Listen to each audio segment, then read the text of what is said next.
আমার বন্ধুগণ, নারীদের কথাও কোরআনে আছে।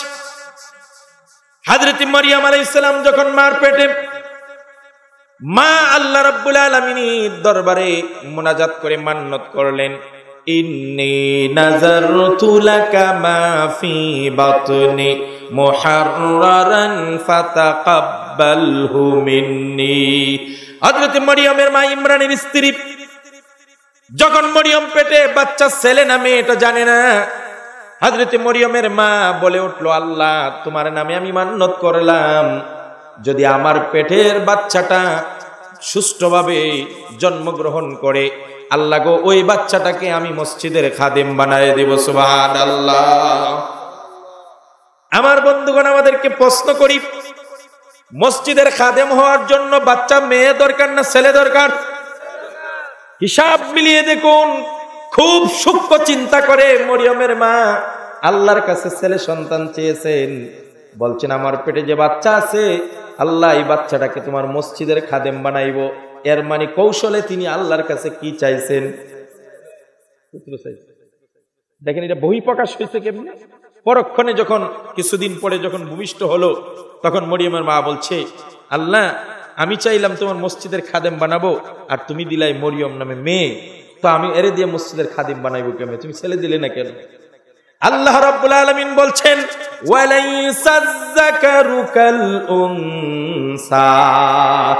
হে মরিয়মের মা, পৃথিবীতে এমন অনেক মহিলা আছে যেই মহিলাদের ধারে কাছেও কোনো পুরুষ যেতে পারে না। আলহামদুলিল্লাহ বলে। মরিয়ম আলাইহিস সালামের বাবা ছিল মসজিদের ইমাম, হযরত ইমরান। ওই ইমাম সাহেব মারা গেলেন। তখনকার সময়ে বাইতুল মুকাদ্দাসের ইমাম সাহেব মারা গেলে তার বাচ্চা মরিয়মের দেখাশোনা লালন পালনের জন্য সব মুসল্লিরা পাগল হয়ে গেল। আলহামদুলিল্লাহ বলেন। কারণ দীর্ঘদিন তিনি আমাদের মসজিদের ইমাম, উনি মারা গেছেন, ওনার বাচ্চাটাকে দেখাশোনা কে করবে? সবাই একসাথে বললো, আমাকে দাও, আমাকে দাও, আমি করব। শেষ পর্যন্ত লটারি দিতে হলো, কে নিবে? আর আমাদের দেশের ইমাম সাহেব আছে না নাই? আসতে বলেন, আছে না নাই? এমন ঘটনা আমি শুনছি, 20, 30, 50 বছর ইমামতি করছে। যখন মসজিদ থেকে চলে যায়, খালি হাতে চলে যায়। 10টা টাকা অতিরিক্ত দেওয়ার মতো আমাদের সুযোগ হয়। দুনিয়ার সব জায়গায় পেনশন আছে, 50 বছর 20 বছর ইমামতি করলেও কোনো পেনশন। জাতির কপাল ভালো হবে কি? কথা বলেন না, ঠিক কিনা? সারা রাত ওয়াজ শুনতেই পারবেন। বাস্তবসম্মত কিছু কথা আমাদের শোনা দরকার আছে না? আরো জোরে বলেন, আছে না নাই? এই জাতি ইমামকে সত্যিকারের ইমাম যদি মানত, খোদার কসম বিশ্বাস করো, সমাজে মদ, সমাজে জুয়া, সমাজে দর্শন, সমাজে ইফটিজিং ইত্যাদি বন্ধ করে যুব সমাজের উত্তম চরিত্রবান বানানোর জন্য সবচেয়ে বেশি ভূমিকা রাখছে ইমাম সাহেবরা। কথা বলেন ঠিক কিনা? প্রতি জুমায় ইমাম সাহেবদের বয়ান শুনে যুবকরা অনেক অপকর্ম থেকে বিরত থাকছে, কিন্তু এই জাতি ইমাম সাহেবের মূল্যায়ন করতে শিখে। আমাদেরও কিছু দোষ আছে। আমরা ইমামতির মসনদে বসে দৈনিক 5 বার যেমন নামাজ পড়ি, 5 পাঁচা 25 বার হিসাব করি চাকরি কেমনি টিকায় রাখা যায়। কথা বলেন না কেন? এই মসনদে বসে যদি সবাই একসাথে কোরআনের হক প্রত্যেকটা কথা উচ্চারণ করতো, কয়জনের চাকরি খাইতো? কথা বলেন না কেন? মিয়া, আপনার চাকরি যদি এখান থেকে নট হয়, তো আপনার মতো আরেকজন আসবে, কোন মাস্টার ইমামতি করতে আসবে না। কথা বলেন না কেন? আপনাকে আমার মসজিদে পাঠাবো, আমার চাকরি খাইলে আমি এখানে চলে আসবো। নেও, কার চাকরি কে খাবে খাও। কোরআন নিজেকে কৌশলের সাথে, হিকমতের সাথে, বিচক্ষণতার সাথে হক কথাগুলো মানুষের সামনে তুলে ধরতে হবে। তাহলে আপনার অবস্থান মজবুত হবে, মানুষের সহযোগিতা আপনি পাবেন। কারণ হকের সাথে আল্লাহ মানুষকে লাগায় রাখবেন। লা তাযালু তাইফাতুন মানসুরিনা আলাল হক। আল্লাহর নবী বলছেন, একটা দল আল্লাহর পক্ষ থেকে সাহায্য পেয়ে থাকবেই, এদেরকে কেউ ক্ষতিগ্রস্ত করতে পারবে না। ইমাম আব্দুল্লাহ বুখারী দিল্লির হাইকোর্টে যখন কোরআন ব্যান করে দেওয়ার জন্য মামলা টুকে দিল, বলা হলো যে হিন্দুস্তানের মধ্যে কোরআন চলবে না, কোরআন ব্যান্ড। এই মামলা গড়িমিশি করতে করতে হাইকোর্টে চলে গেল। বিচারপতি বিচারের রায় দিবেন। আব্দুল্লাহ বুখারী দিল্লির জামে মসজিদের মসনদের ইমাম, তিনি এখানে বসলেন। আব্দুল্লাহ বুখারী বললেন, দিল্লির জামে মসজিদে বসে বললেন, আমি আব্দুল্লাহ বুখারী আজ জুমার দিন ঘোষণা করছি, এই ভারত মুসলমানরা 7 থেকে 800 বছর পর্যন্ত শাসন করেছে। পুরা গোটা হিন্দুস্তানের পরতে পরতে মুসলমানদের নিদর্শনগুলো আজও কালের সাক্ষী হয়ে আছে। কথা বলেন ঠিক কিনা? এই আগ্রার তাজমহল মুসলমানদের তৈরি, শীষমহল মুসলমানদের তৈরি, মুসলমানরা দেওয়ানে আম, দেওয়ানে খাস ইত্যাদি কুতুব মিনার মুসলমানদের তৈরি। এই সমস্ত স্থাপত্যগুলোর মাধ্যমে বিশ্বের দরবারে মাথা উঁচু করে দাঁড়িয়েছে হিন্দুস্তান। সুতরাং এই হিন্দুস্তান আমাদের বাপদাদারা পূর্বপুরুষ মুসলমানরা সাজিয়েছে। এই হিন্দুস্তানের মাটিতে বসে যদি কোনো বিচারপতি কোরআন ব্যান করে দেওয়ার মতো দুঃসাহস দেখায়, আমি আব্দুল্লাহ বুখারী বলছি, শুধু আমি দিল্লির জামে মসজিদের ইমাম হিসেবে নও, আমি গোটা 20 কোটি মুসলমানের প্রতিনিধি হয়ে বলছি, ওই বিচারপতির জিভ ছিঁড়ে পায়ের নিচে পিষ্ট করে ছেড়ে দেব। কথা বলে ঠিক কিনা? ইমাম তারা আর আমি 100 বার সেক্রেটারির পূজা, 200 বার সভাপতির পূজা করি। কথা বলেন না কেন? এই জন্য মিয়া 20 বছর চাকরি করে যাওয়ার সময় 10 টাকাও একটা দিয়ে দেন। কথায় কথা বাড়ে, জলে বাড়ে মাছ। সব হুজুরের ওয়াস্ত একরকম না। আপনারা কি রাগ করছেন? ইমরান মারা গেল, মরিয়মের বাবা। মরিয়মের দায়িত্ব নেওয়ার জন্য সবাই প্রস্তুত। লটারি দেওয়া হলো। শেষ পর্যন্ত আপন খালু জাকারিয়া আলাইহিস সালাতু ওয়াস সালামের গাড়ে ছাপলো। উনি পাইলেন, মরিয়মের দায়িত্ব নিলেন। মরিয়মকে মেয়ে মানুষ হুজরাখানার ভিতরে আটকে রেখে তিনি বাহিরে দাওয়াতে কাজে যান বা কোথায় কাজ করতে যান। একদা মরিয়ম আলাইহিস সালামকে ঘরের ভিতরে রেখে বাহিরে দরজা লাগিয়ে জাকারিয়া বাহিরে চলে গেলেন। আসলেন মরিয়মকে দেখার জন্য, দরজা খুললেন বাহির থেকে। কি হলো? কোরআন বলছে, কুল্লামা দাখালা আলাইহা জাকারিয়াল মিহরাব ওয়াজাদা ইনদাহা রিজকা ক্বালা ইয়া মারইয়াম আন্না লাকি হাযা ক্বালাত হুয়া মিন ইনদিল্লাহ। হযরত জাকারিয়া আলাইহিস সালাম বাহির থেকে এসে বাহিরের দরজাটা, সিটকারিটা খুলে যখন ভিতরে ঢুকলেন, সামনে দেখতে পাই মরিয়মের সামনে এত সুন্দর রিজিক, সুন্দর সুন্দর ফল, আঙ্গুর, বেদানা, আপেল, কলা ইত্যাদি সুন্দর ফলগুলো সাজানো। মরিয়ম আলাইহিস সালামের সামনে এত সুন্দর ফল দেখে বিস্মিত হয়ে গেলেন। আর এই বাজারেও তো এই ফল পাওয়া যায় না, আঙ্গুর বেদানার সিজন এখন না, আমাদের এলাকার কোনো গাছের মধ্যে আঙ্গুর নাই, বেদানা নাই। মরিয়মের ঘরের দরজা বাহির থেকে লাগানো, আমি ছাড়া কেউ খুলতে পারবে না। মরিয়মের ঘরে বদ্ধ দরজা, বদ্ধ করে কে মরিয়মকে রিজিক দিয়ে গেল, ফল দিয়ে গেল। আশ্চর্য হয়ে হযরতে জাকারিয়া জিজ্ঞেস করলেন, আন্না লাকি হাযা, হে মরিয়ম এই ফল কোথায় পেলে তুমি? মরিয়ম আলাইহিস সালাম বললেন, ক্বালাত হুয়া মিন ইনদিল্লাহ, খালুজি ফল আমাকে দুনিয়ার কোনো মানুষ দেয় নাই, আমার আল্লাহ তার জান্নাত থেকে আমার জন্য ব্যবস্থা করে দিয়েছে। আমাদের মা বোনরা সন্তান চাইতে কার কাছে যায়? খাজা বাবা, শাহজালালের মাজার, মাইজ ভান্ডার ইত্যাদি ইত্যাদি। গত 1-1.5 মাস আগে চট্টগ্রাম ফটিকছড়িতে আমার প্রোগ্রাম। সকালবেলা বিমান, সারাদিন আর বিমান নাই, টিকিট পাইলাম না। ভাবলাম পরে যদি আর না পাই তাহলে সকালেই যাওয়া দরকার। 7:30টার সময় বিমানে উঠলাম, চট্টগ্রাম গেলাম। আমার এক পরিচিত বন্ধুকে ফোন দিলাম যে একটু আগেই তো এসে গেলাম, তো এত আগে ওইখানে যাওয়ার দরকার কি, একটু ঘোরাঘুরি করি। সে আমাকে নিয়ে গেল বাইজিদ বুস্তামির বাজারে। আমি বললাম এখানে আনছো, আচ্ছা দেখি কি অবস্থা। জিন্দিগিতে কোনো সময় যায় নাই, শুধু আপনি ওই ভিজিট করার জন্য গেলাম। যা দেখলাম তা তো বলা বাহুল্য। বাইজিদ বুস্তামির বাজারে বড় বড় কচ্ছপ আছে, এক একটা কচ্ছপের গায়ে মনে হয় 2 আঙ্গুল করে শেওলা পড়ছে। আপনারা কোন রুচিতে নিবেন আমি জানি না। এটা কেউ হয়তো মনে করতে পারেন কচ্ছপগুলো বরকতের। একটা মাগুর মাছ আপনি আপনার বাড়ির টাঙ্কিতে ছেড়ে রেখে দিয়েন, আর তাকে ধরবেন না, খাইবেন না, মারবেন না। খালি একটা টাঙ্কি যেটাতে ব্যবহার হয় না। 2 মাস 3 মাস 1 বছর 2 বছর পরে কিছু খাদ্য দিবেন, প্রতিদিন খাদ্য দেন, মাগুর মাছটা ফুলে ফুলেই মোটা হয়ে যাবে। কথা বলেন না? তার গায়ের চামড়াগুলো মোটা হয়ে যাবে, শেওলা পড়বে 2 ইঞ্চি। প্রত্যেকটা কচ্ছপের গায়ে 2 ইঞ্চি শৈবাল পড়েছে। আর ওই পানিগুলাতে প্রচুর পরিমাণ খাদ্য নিক্ষেপ করতেছে।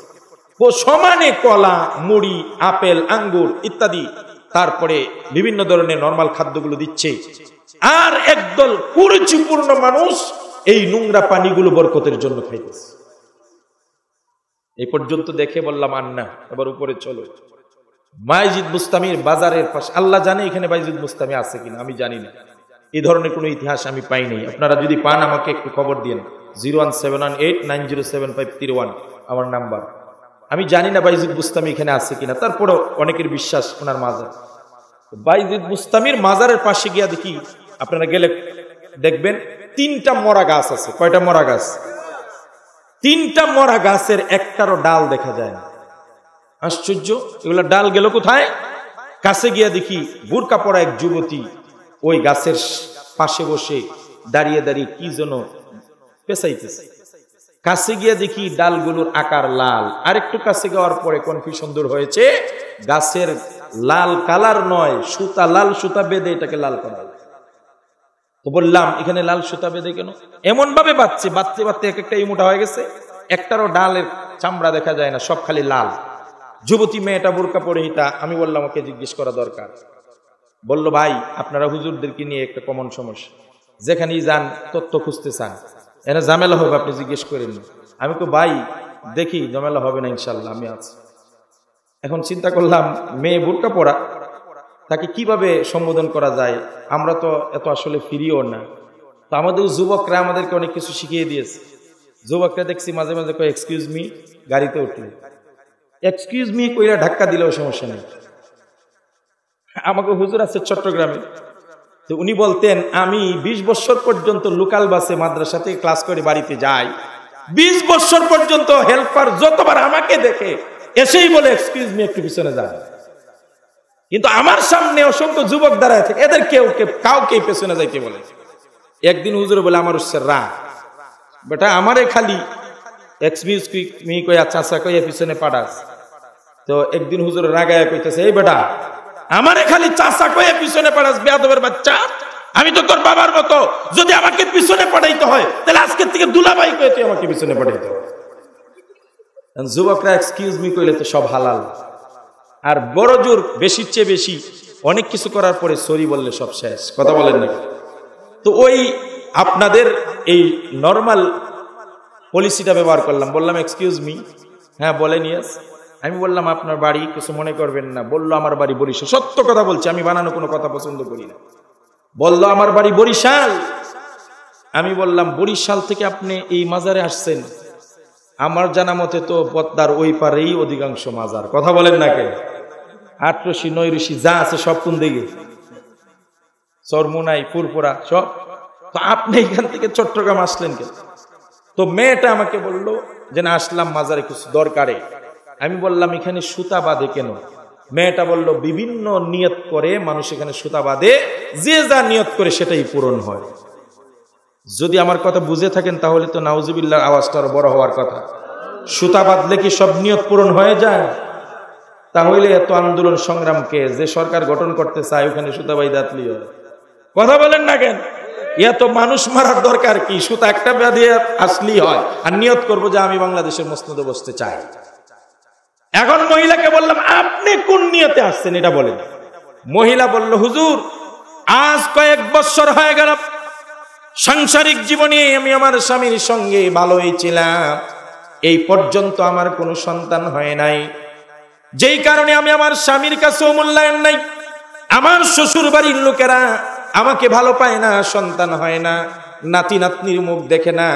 বাবার বাড়িতে গেল সব আত্মীয় স্বজন জিজ্ঞেস করে তোর সন্তান হয় না কা?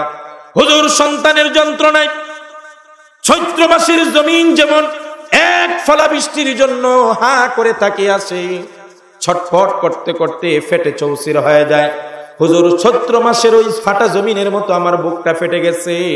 হুজুর গো আমি শুনেছি একজনে আমাকে বলছে বাইজিদ বুস্তামির বাজারের মধ্যে সুতা বাঁধলে নাকি বাচ্চা হয়ে যায়, এই জন্য বরিশাল থেকে অনেক কষ্ট করে চট্টগ্রামের বাইজিদ বুস্তামির বাজারে আসছি, লাল সুতা বাঁধতাম যাতে আল্লাহ সন্তান দিয়ে দেয়। সন্তান কি লাল সুতায় দেয়? লাল সুতা বাঁধলে সন্তান হয়ে যায়? আমরা কোরআন পড়ি না, কোরআনকে তাকে রাখিয়ে দিয়েছি। কোরআন পড়ুন, সন্তান কিভাবে চাইতে হয়, সন্তান কিভাবে পাইতে হয় আমার মারা আজকে ওয়াজ শুনছেন, মহিলারাই বেশি মাজারে যায়, কথা বলেন ঠিক কিনা? মহিলারা বেশি আবেগী, মহিলাদেরকে সহজে ধোঁকা দেওয়া যায়। একদল ভণ্ড এসে দেখবেন সহজে মহিলাদের কাছ থেকে ধোঁকা দিয়া মালটাল কামাই করে নিয়ে যায়। হ্যাঁ বলবে আমি আজমির শরীফের খাদিম, যদি এখানে তুমি 1 কেজি 2 কেজি 5 কেজি চাল দাও তাহলে তোমার স্বামী তোমাকে অত্যাধিক মহব্বত করবে। মহিলা আবেগী হইয়া 5 সের চাল দেন, কথা বলেন না? আরে বেশি না, আমার মা কাবু হয়ে যায়। আমি বললাম মা তুমি তো একজন আলিমের মা, তুমি আর ধোঁকায় পড়লা কিভাবে? মহিলারা সাধারণত একটি আবেগী, দিল নরম। তো আল্লাহ রাব্বুল আলামিন এই কোরআন পড়েন, দেখেন কোরআন কোথায় সন্তান চাইতে বলেছেন। হযরত জাকারিয়া আলাইহিস সালাম যখন দেখলেন মরিয়মের ঘরে ফল, জিজ্ঞেস করলেন আন্না লাকি হাদা, হে মরিয়ম এই ফল কোথা থেকে আসলো? হযরত মরিয়ম বললেন ক্বালাত হুয়া মিন ইনদিল্লাহ, এই ফল আমার আল্লাহ আমার জন্য পাঠিয়ে দিয়েছেন। এবার জাকারিয়া আলাইহিস সালামের মনে আসলো মরিয়মকে যে আল্লাহ পাক বদ্ধ ঘরের মধ্যে রিজিক দিতে পারেন, ফল খাওয়াইতে পারেন, যেই ফলের সিজন এখন নাই, যেই ফল বাজারে পাওয়া যায় না, হাটে বাজারে গাছেও পাওয়া যায় না, এমন ফল বদ্ধ ঘরের ভিতরে যদি আল্লাহ মরিয়মের জন্য পাঠাইতে পারেন। আমার স্ত্রী হয়ে গেছে বয়স্কা, আমিও বয়স্ক, দুইজনের ওভার ডেট হয়ে গেছে, আমাদের তো সন্তান হওয়ার কোনো যোগ্যতা নাই। আল্লাহ যদি গাছে ফল না ধরায়ও মরিয়মকে ফল দেওয়া খাওয়াইতে পারেন, বাজার হাটে সিজন নাই, এরপরে মরিয়মে বদ্ধ করে যদি আল্লাহ ফল পৌঁছাইতে পারেন, আমরা মরা গাছের মতো হয়ে গেছি, ওই আল্লাহ তো মরা গাছে ফুল ফুটাইতে পারেন। হযরত জাকারিয়া আলাইহিস সালাম ঈমান বেড়ে গেলেন, সাথে সাথে মরিয়মের জবাব শুনা তিনি মেহরাবে চলে গেলেন। আল্লাহু আকবার বলে। আমি যে আয়াত তেলাওয়াত করেছি শুরুতে সূরা মারিয়ামের, ওইখানে মারিয়াম আলাইহিস সালাতু ওয়াস সালামের এই ঘটনার পরে হযরত জাকারিয়া সোজা দাঁড়ায় গেলেন। কাফ হা ইয়া আইন সাদ যিকরু রাহমাতি রাব্বিকা আবদাহু জাকারিয়া ইয নাদা রাব্বাহু নিদাআন খাফিয়া। হযরত জাকারিয়া আলাইহিস সালাম মিহরাবে দাঁড়ায় গেলেন, সেখানে চুপি চুপি আল্লাহর কাছে দোয়া করলেন। ক্বালা রাব্বি ইন্নী ওয়াহানাল আযমু মিন্নী ওয়াশতাআলার রাসু শাইবা, বললেন আল্লাহ গো আমি জানি আমার হাড়ের ক্যালসিয়াম নাই, আমিও জানি আমার চুল পেকে গেছে, দাড়ি পেকে গেছে, আমি বৃদ্ধ হয়ে গেছি, তবে তোমার রহমত থেকে নিরাশ হওয়ার সামর্থ্য আর সাহস আমার নাই। ইন্নী খিফতুল মাওয়ালিয়া মিন ওয়ারাই, আমার ইলমের ওয়ারিস কে হবে, আমার পরে আমার বাতি চারাক কে জ্বালাবে, এমন একটা সন্তান তো আমার নাই। আমার ওয়াকানাত ইমরাতি আকিরান, আমার স্ত্রী বান্দা হয়ে গেছে। ফাহাবলি মিন লাদুনকা ওয়ালিয়া, আল্লাহ মরিয়মকে যদি বদ্ধ করে ফল খাওয়াইতে পারো, সিজন ছাড়া ফল যদি মরিয়মের গৌরে পৌঁছাইতে পারো, বাজারে মিলে না, গাছেও ধরে না, এমন ফল যদি মরিয়মের ঘরে পৌঁছাইতে পারো, আমার স্ত্রী হয়ে গেছে বান্দা, আমি হয়ে গেছি 90 বছরের বয়স্ক, ও আল্লাহ তুমি তো আমাদেরকে আবার চলে গেলেও, ডেট চলে গেলেও আমাদেরকে সন্তান দিতে পারো। এই দোয়া যখন হযরত জাকারিয়া আলাইহিস সালাম করলেন, সাথে সাথে জাকারিয়া আলাইহিস সালামের দোয়া আল্লাহ কবুল করে নেয়। দেখেন মজার কথা বলি, হযরত জাকারিয়া আলাইহিস সালাম দোয়া করছেন কেমনে? ইজনাদা রাব্বাহু নিদাআন খাফিয়া। উলামায়ে কেরাম আছেন, জাকারিয়া আলাইহিস সালাম চুপি চুপি দোয়া করেন, ও আল্লাহ মরিয়ম যদি এত কিছু করতে পারো, তো আমরার একটু সন্তান দাও না। সুবহানাল্লাহ বলবেন। কেন জোরে দোয়া করতে পারেন না সবার সামনে? কাহিনী আছে না নাই? মুফাসসিরিনে কেরাম লেখেন জাকারিয়ার যে বয়স, এই বয়সে সমাজে সন্তান কারো হয় না, সারা জীবন সন্তান হলো না। এখন যদি 90 বছরে গিয়া কয় আল্লাহ, বড় মজলিসে যদি বলে আল্লাহ আমার একটা সন্তান দাও, তো জাকারিয়ার নাতির বয়সের পোলাপান আছে না নাই? বুঝেননি কথা? আছে না নাই? ওরা কি বলবে? বলবে সারা জীবন সন্তান হয় নাই, দাদার শখ জাগছে এখন সন্তান। আছে না নাই? এই জন্য আল্লাহ বলেন ইজনাদা রাব্বাহু নিদাআন খাফিয়া, চুপি চুপি আল্লাহর কাছে দোয়া করে। আল্লাহু আকবার বলে। আল্লাহ পাক জাকারিয়ার দোয়া কবুল করলেন, সাথে সাথে ফেরেশতা পাঠাইয়া সুসংবাদ দিলেন, ইয়া জাকারিয়া ইন্না নুবাশশিরুকা বিগুলামিন ইসমুহু ইয়াহইয়া লাম নাজআল লাহু মিন ক্বাবলি সামিয়া। আল্লাহর নবীকে সুসংবাদ দিয়ে ফেরেশতারা এসে বললেন, ও জাকারিয়া, ইন্না নুবাশশিরুকা বিগুলাম, তোমাকে আমরা একটা পুত্র সন্তানের সুসংবাদ দিচ্ছি, ইসমুহু ইয়াহইয়া। আল্লাহ শুধু তোমাকে সন্তান দিবেন তা নয়, আমার আল্লাহ নিজ পক্ষ থেকে তোমার সন্তানের নাম ইয়াহইয়া রেখে দিয়েছেন। লাম নাজআল লাহু মিন ক্বাবলু সামিয়্যা, ইতিপূর্বে ইয়াহইয়া নামে দুনিয়াতে কেউ আসে নাই। তাহলে বিশ্বাস করতে হবে সন্তান দেওয়ার মালিক কে? মাজারে কোন মাজারওয়ালা সন্তান দিতে পারে? জিন্দা পীর সন্তান দেওয়ার ক্ষমতা রাখে? মুর্দা পীর কবরস্থ যিনি আছেন সে? বাইজিদ বুস্তামি, আজমির শরীফে খাজা মঈনুদ্দিন চিশতি, শাহজালাল, কেউ সন্তান দেওয়ার মালিক না। কুরআন পড়ুন, কুরআন বলছে ইয়াহাবু লিমান ইয়াশাউ ইনাসা ওয়া ইয়াহাবু লিমান ইয়াশাউ যুকুর আও ইউযাব্বিজুহুম যুকরানা ওয়া ইনাসা ওয়া ইয়াজআলু মান ইয়াশাউ আকিমা। আল্লাহু আকবার। ইয়াহাবু লিমান ইয়াশাউ ইনাসা, আল্লাহ বলেন এমন সত্তা আমি যিনি যাকে ইচ্ছা করেন মেয়ে দেন। সিরিয়াল মনে রাখবেন কিন্তু, আয়াতের তরজমা বলছি। আল্লাহ রাব্বুল আলামিন বলছেন তিনি এমন সত্তা যাকে ইচ্ছা করেন মেয়ে দেন। কি বলছি মনে রাখেন। তারপরে বলেন ওয়া ইয়াহাবু লিমান ইয়াশাউ যুকুর, যাকে ইচ্ছা করেন আল্লাহ ছেলে দেন। আও ইউযাব্বিজুহুম যুকরানা ওয়া ইনাসা, যাকে ইচ্ছা করেন ছেলেও দেন মেয়েও দেন। ওয়া ইয়াজআলু মান ইয়াশাউ আকিমা, যাকে ইচ্ছা করেন ছেলেও দেন না মেয়েও দেন না। বলেন তো আল্লাহ কি বলছেন? যাকে ইচ্ছা করেন তিনি কি দেন? সিরিয়াল মনে আছে? কি দেন? জোরে বলেন না, কি দেন? ছেলে আগে না মেয়ে আগে? আল্লাহ তো এইভাবে বলতে পারতেন আমি যাকে ইচ্ছা করি ছেলে দেই এবং যাকে ইচ্ছা করি মেয়ে দেই। সিরিয়াল বলছেন কাটটা আগে। কাহিনী আছে না নাই? ইসকে নাম ওয়াজ হয়, ইসকে নাম কিয়া হয়? তাফসীর ইবনে কাসির খুলে দেখুন আল্লাহ রাব্বুল আলামিন কেন মেয়ের কথা আগে বললেন। আল্লামা ইবনে কাসির riwayat এনেছেন আল্লাহ যেহেতু মেয়ের কথা আগে বলেছেন, যেই নবদম্পতির প্রথম সন্তান মেয়ে হবে ওই নবদম্পতির ঘরে আল্লাহ বিশেষ বরকত দান করবেন। আমাদের বন্ধুরা যুবকরাই বউ যখন প্রেগনেন্ট হবে ভাব, বন্ধুকে বলে দোস্ত খবর ভালো, মিষ্টি আজকে যা খাইতে পারস কয়েক মাসের ভিতরেই। বন্ধু তো প্রস্তুত। কয় মাস হয়েছে দোস্ত? 3-4 মাস হয়েছে। 10 মাস পার হয়ে 11 মাস 12 মাস চলে যায়, বন্ধুর আর দেখাই নেই। হঠাৎ দেখা হয়েছে জয়দেবপুর শিববাড়ি মোড়ে। কিরে দোস্ত 12 মাস চলে তুই মিষ্টি খাওয়াবি কই? তোর খবর কি? দোস্ত খবর আর কি কম, এটা কি বলার মতো কোন খবর? বলে আরে হয়েছে কি এটা বল। যেটা হয়েছে এটা জানানোর রুচি নাই। বলে কি নাই? তো মেয়ে হয়েছে। আছে না নেই? কথা বলেন। মেয়ে হলে রাগ করা যাবে? অনেক কাপুরুষ, এদেরকে আমি কাপুরুষ বলবো, এরা মেয়ে সন্তান হলে স্ত্রীর সাথে রাগারাগি করে। আছে না নেই? মেয়ে সন্তান হলে এরা স্ত্রীকে টর্চারিং করে, এমনকি পিটিয়ে বাবার বাড়ি পাঠায়, সারাসারি পর্যন্ত হয়। কথা বলেন ঠিক কিনা? মেয়ে দেওয়ার মালিক কি? তোমার স্ত্রী। আজ তাসলিমা নাসরিন সহ যারা ইসলাম বিদ্বেষী এদেরকে পরিষ্কার মেসেজ দিতে চায়, ইসলাম মেয়ের মর্যাদা বাড়িয়েছে। কথা বলেন ঠিক কিনা? আল্লাহর নবী বলেছেন লা তাকরিহুল বানাত ফাইন্নী আবুল বানাত। আমার নবীজি বলছেন ও দুনিয়ার মানুষেরা মেয়েদেরকে অপছন্দ করিও না। ফাইন্নী আবুল বানাত, কারণ আমি বিশ্ব নবী কয়েকটা মেয়ের পিতা। আমার নবীজি বলতেন ফাতেমাকে সবচেয়ে বেশি ভালোবাসতেন। আল্লাহর নবী ফাতেমার ঘর থেকে বের হয়ে সাহাবীদের সামনে আসলেন। সাহাবীরা দেখলেন নবীজির চেহারা মলিন, মনটা বেজার, কোনো কথা বলছে না।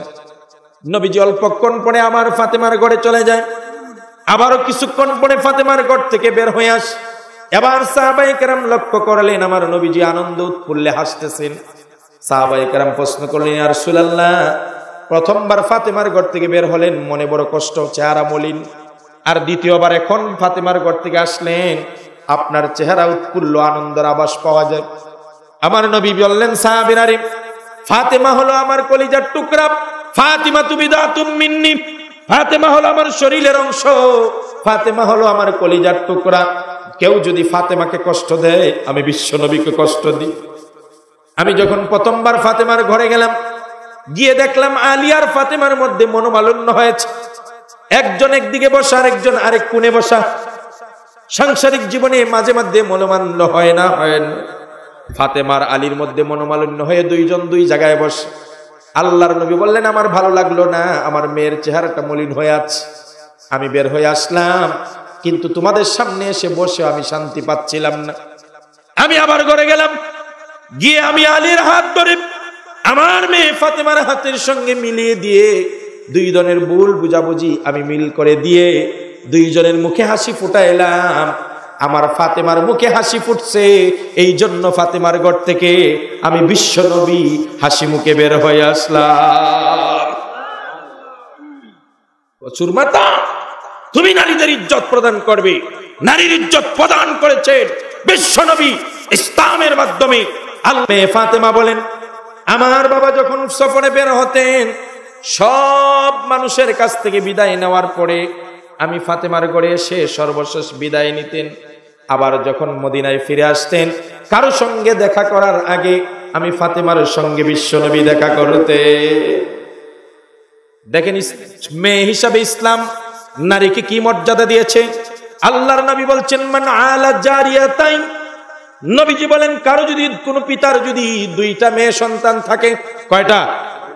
আল্লাহর নবী বলেন, এই দুইটা মেয়েকে যদি কেউ সুন্দর নাম রাখে, ওই মেয়েগুলাকে যদি উত্তম ভাবে লালন পালন করে, আদব শিক্ষা দেয়, এরপরে উত্তম কোন পাত্রের হাতে পাত্রস্থ করে দেয়, আল্লাহর নবী বলেন, আনা ওয়া হুয়া ফিল জান্নাতি কাহাতাইন। উম্মতের আরে কাছাকাছি কিভাবে আমি বুঝাবো? আল্লাহর নবী বলেন, তর্জনী আর মধ্যম আঙ্গুলটা যত কাছাকাছি, ওই দুই মেয়ের বাবা আমার সঙ্গে জান্নাতে এত কাছে থাকবে। মেয়ে হিসাবে ইসলাম নারীকে কি পরিমাণ মর্যাদা আসনে উড্ডীন করেছে। যেই জাহিলি যুগে কন্যা সন্তান হইলে মানুষ জীবন্ত পুঁতে দিত, তাদেরকে যখন কন্যা সন্তানের সংবাদ দেওয়া হতো, ওয়াইযা বুশিরা আহাদুহুম বিল উনসা দাল্লা ওয়াজহুহু মুসওয়াদ্দাউ ওয়া হুয়া কাযীম। আরব জাহিলি যুগে কন্যা সন্তানের সংবাদ যদি বাবায় পাইতো, চেহারা মলিন অমাবস্যার রাতের মতো কালো করে ফেলতো, আর মনে মনে এই আফসোস করত, জমিন কেন আমার ফাটে না, আমি কেন জমিনের ভিতরে প্রবেশ করি না। সেই জায়গা থেকে আজ মেয়ের মর্যাদা আকাশ চুম্বি করেছেন কে? আরো জোরে বলেন কে? এই হলো মেয়ে হিসাবে নারীর মর্যাদা সম্মান। স্ত্রী হিসাবে মর্যাদার সম্মান ইসলাম আরো বেশি দিয়েছে। আল্লাহু আকবার বলেন। আল্লাহর নবী বলছেন, তোমাদের মধ্যে সবচেয়ে উত্তম ওই ব্যক্তি, ভালো করে খেয়াল করবেন, ঘরের খবর সবচাইতে বেশি আমার কে জানে? আমার স্ত্রী আমার খবর সবচাইতে ভালো। নবীজি বলছেন, তোমাদের মধ্যে সবচাইতে উত্তম ওই ব্যক্তি যে তার পরিবারের কাছে উত্তম। সুবহানাল্লাহ বলবেন। আল্লাহর নবী স্ত্রীদের সঙ্গে এত সুন্দর মহব্বত করতেন। আম্মা জানা আয়েশা বলেন, আল্লাহর নবী যখনই করে ঢুকতেন, দৌড়ে থাকতেই আমাকে সালাম করতেন, আসসালামু আলাইকুম ওয়া রাহমাতুল্লাহ। দুনিয়ার মুসলমানরা আমরা ঘরে ঢোকার সময় সালাম দেই না কেউ। সালাম না দেওয়ার কারণে স্ত্রী আর স্বামীর মধ্যে মহব্বত বাড়ে না কমে? যদি সালাম বিনিময় করতাম মহব্বত বাড়তো। হযরত আয়েশা বলেন, নবীজি আমাকে সালাম দিতেন, শুধু সালাম দিতেন তা নয়, ঘরে ঢোকার আগে আল্লাহর নবী ঠোঁটটা বাঁকা করে একটা মুস্কি হাসি দিয়া আমার কাছে প্রেম নিবেদন করতেন। আমিও মুস্কি হাসির জবাবে মুস্কি হাসি দিয়ে রাসূলুল্লাহর প্রেমের জবাব দিতাম। স্ত্রীর প্রতি মহব্বত দরদ। বিশ্বনবী বলছেন, হুব্বিবা ইলাইয়া মিন দুনিয়াকুম সালাস, তোমাদের সমস্ত দুনিয়ার সবকিছু নিয়ামত আল্লাহ দিয়েছেন মানুষের জন্য, কিন্তু আমার কাছে দুনিয়ার তিনটা জিনিস সবচেয়ে পছন্দনীয়। আলহামদুলিল্লাহ বলে। কয়টা জিনিস? রাসূলুল্লাহর কাছে প্রিয় তিনটা জিনিস। কয়টা জিনিস? এক নম্বর নবীজি বলেন, এক নম্বর হলো আমার কাছে প্রিয় হলো সুগন্ধি, সুঘ্রাণ। নবীজি সবসময় আতর ব্যবহার করতেন। বড় লোক ভাইরা যারা আছেন, সেন্ট পারফিউম বাদ দিয়া দামি আতর পাওয়া যায়, আতর ব্যবহার করুন। আপনি বিশ্ব নবীর পছন্দের জিনিস ব্যবহার করবেন এবং সুন্নত আদায় হবে। কথা বলেন ঠিক কিনা? দুই নম্বরে নবীজি বলেন, কুররাতু আইনি ফিস সালাত জুইলাত কুররাতু আইনি ফিস সালাত। আল্লাহর নবী আমার চক্ষুর শীতলতা বানিয়েছে নামাজের মধ্যে, অর্থাৎ আমার দুই নম্বর পছন্দের জিনিস হলো নামাজ। আর তিন নম্বরটা বলেছেন, আল মারআতুস সালিহা। বিশ্বনবী বলছেন দুনিয়ার ফুল, দুনিয়ার ফল, দুনিয়ার আকাশ, দুনিয়ার জমিন, দুনিয়ার খাওয়া দাওয়া, দুনিয়ার বিলাসিতা সবকিছুই নিয়ামত, কিন্তু আমার কাছে তিনটা জিনিস বেশি পছন্দের। এর মধ্যে অন্যতম একটা হলো নেক স্ত্রী হলো আমার কাছে সবচাইতে বেশি নিয়ামত। সুবহানাল্লাহ। নারীর মর্যাদা কোথায় উঠাইছে! আর তোমরা রাজপথে নারীর অধিকার চায়া দুই চারটা চিৎকার দিলেই নারীর অধিকার আদায় করবে না? ও সুরমাতা। ব্যাপারে দেখলাম গত বছর, আপনারা যারা সচেতন খবর রাখবেন, যিনি নারী নেত্রী, যিনি নারী অধিকার নিয়ে সবচেয়ে সোচ্চার, পেপার মিডিয়াতে আসছে, ওই নারী নেত্রীর ঘরের বাসায় কাজের একটা মেয়ে কাজ করে। পেপারে নিউজ আসছে ছবি সহ, নারী নেত্রীর ঘরের বাসা কাজের মেয়েটাকে খুন্তি গরম করে পিঠে সেকা দিয়ে তাকে নির্যাতন করে হসপিটালে পাঠিয়েছে।